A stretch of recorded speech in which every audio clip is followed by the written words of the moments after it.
you.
Well, hello, I hope you enjoyed my winter wildlife film. It's fantastic to see you all again.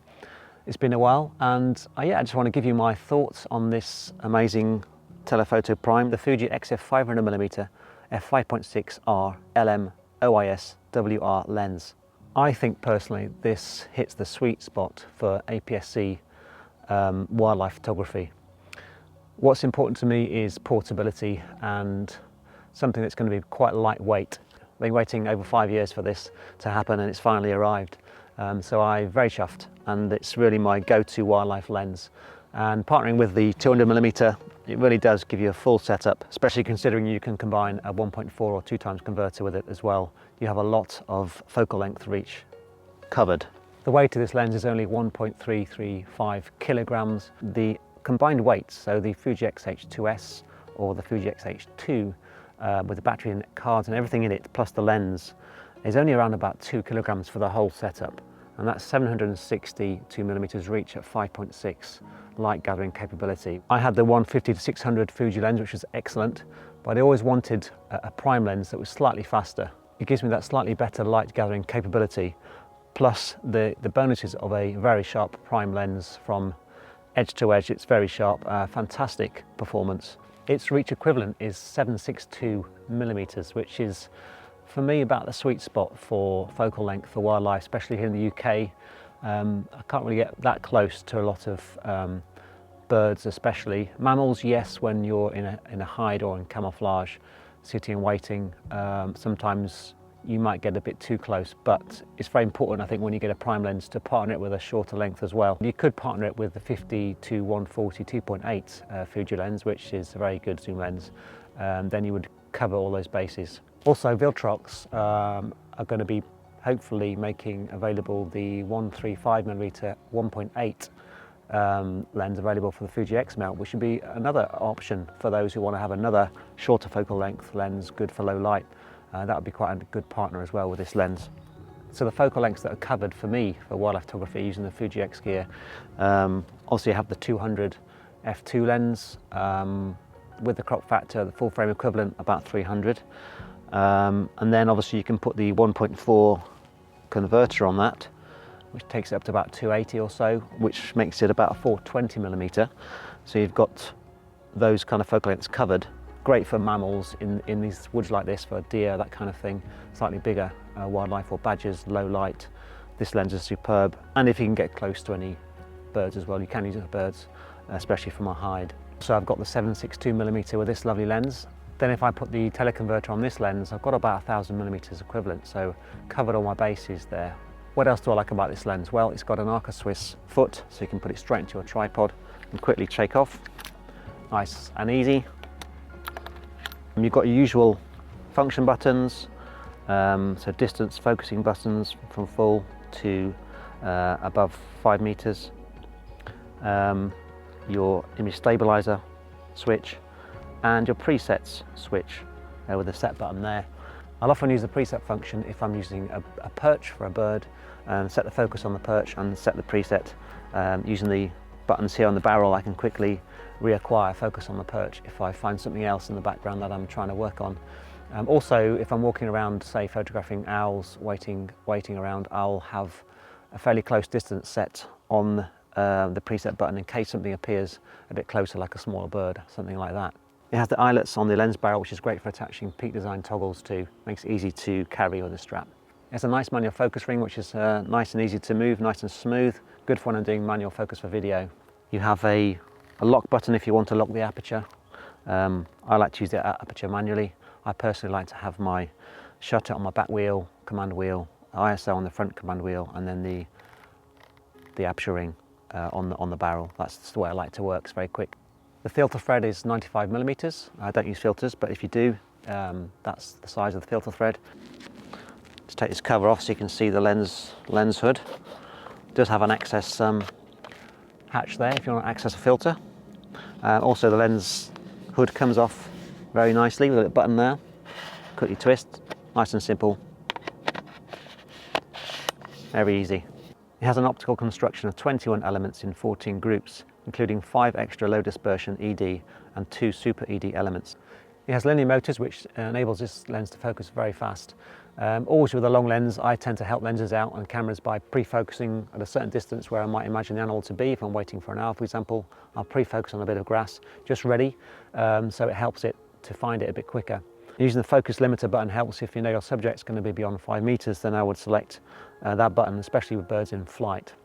It has 5.5 stops of image stabilization, which is very effective when photographing animals that are still, and when you want to drop your shutter speed, or birds that are perching, then you can really experiment by dropping your shutter speed quite low with great results. Of course, the lens is fully weather sealed, which is to be expected. The background separation on the lens is really very nice, especially if you're getting that a bit closer to your subject and there's distance behind the subject as well. It has 9 rounded aperture blades which give a very smooth, pleasing look. Now the close focusing distance for this lens is 2.75 meters, which is not bad for a prime lens. And actually when you take into account the crop factor of the sensor, you really can fill the frame with a small bird, and more so. So you can actually use it for large insects like butterflies and dragonflies, which is great because I really like to be able to do that, especially in the summer and the spring when all the insects come out. And if you put the 1.4 converter on, then obviously you can get even closer without sacrificing that close-up distance. I love the big 600mm f4 primes, but they're extremely heavy, extremely expensive, and just a bit restricting in terms of walking around. I like to have this camera out all the time. I very rarely put it into the bag. It's even in my footwell in my car when I'm driving around on the way to work, so I can quickly grab it and snap pictures through the car window. This design lens was originally designed for the GFX system, the GF 500mm, which I had to go with a couple of times, one on a day out that Fuji invited me to, but also I borrowed it for a week with the GFX 100 Mark II, and I just really love this lens. So for me, when I had to go with this lens, I thought this is such a high quality lens. It gives great background rendering, it's very, very sharp, edge to edge. And I really loved using it on the GFX system. And I always thought if they brought a similar lens to that for the X series, it would be a winner. The 500mm is about right for me. It's the focal length I've been using for nearly everything I shoot. I do pick out occasionally the 200mm if I really need to, but 90% of the time I'm shooting at this focal length. So for me, it's a great combination. Pound for pound, I think this system's great value as well. If it was a boxer, it would be a prize middleweight fighter. It really does provide a lot of good technology, image quality, and overall performance. Is 5.6 fast enough? I think generally you're getting a lot of reach with this, so you don't have to crop as much. I think f4 would be interesting on this system, but 5.6 I think is about a good sweet spot, especially combined with a faster lens if you have one in your kit as well. I'd rather it be a 5.6 with a longer lens than a 2.8, say, the longer lens, because the weight of the lens would be so heavy. It's probably better to have a shorter lens that's got a faster aperture. It doesn't require such a big, heavy setup. And obviously photographing small birds, if you're filling the frame, in fact 5.6 can be even too shallow on the depth of field if you want to keep the detail of the feathers on the bird. So having 5.6 is good enough for most things. This camera and lens easily fits in my 18-litre Mindshift backlight rucksack, which is excellent. In fact, I can actually squeeze in everything in here, the 200mm and this lens and camera and my 18mm wide-angle lens, which is filming us now, which is great. So I can fit it all in that bag. It's a bit of a squash with all of it in, but it does fit. I've really enjoyed using this lens over the last few months, over the winter period. It's been just amazing to have the portability, the high quality, the sharpness, the 5.6 aperture, and just the performance it gives for this Fuji XF system. It's a real great partnership. So some of the things that Fuji could improve are not the lens so much, but the camera algorithms for the animal eye detect and bird eye detect. The bird eye detect specifically in birds in flight sometimes still struggles if there's a busy background. I do push the back button and work it quite hard sometimes to make sure I can grab focus on, say, owls or birds in flight. It does struggle if there's lots of trees behind the subject. It can jump to the background very easily. So hopefully Fuji will improve that over the coming years, whether they improve the next model of the Fuji XH2S or whether they provide more firmware upgrades. That would be fantastic. But I've got some incredible results using this setup of birds in flight. Some really beautiful images I'm very pleased with. Just the hit rate sometimes could be, I think, a bit better compared with the competition. But at 40 frames a second, this really does provide a lot of options in terms of images to choose from. I think the focus accuracy sometimes from the camera bodies can sometimes back focus a little bit when photographing birds in flight. So if that's improved, as well as the reliability of the focus algorithms on the bird's eye, that would be amazing. So this is how I love to carry my wildlife lenses. I use a Peak Design strap over the loops of my rucksack, and I can quickly attach it, and it sits nicely facing downwards, so if there's any rain, no rain's getting into the lens barrel. I can quickly use this very nice and easily. It's just very light, especially with this lens. It's not too long, very light to carry, spreads the weight on my shoulders. Fantastic portability. Just a heads up for any manufacturers, especially Peak Design, I guess. Can you design a wildlife specialist camera rucksack that has a built-in harness with these attachments on them? I know there's some harnesses that you can get, but they're not combined with the rucksack. So someone please design a rucksack with a harness built in with this detachable system. It really is, I think, the best way to carry kind of mid-sized telephoto lenses for wildlife. Easy.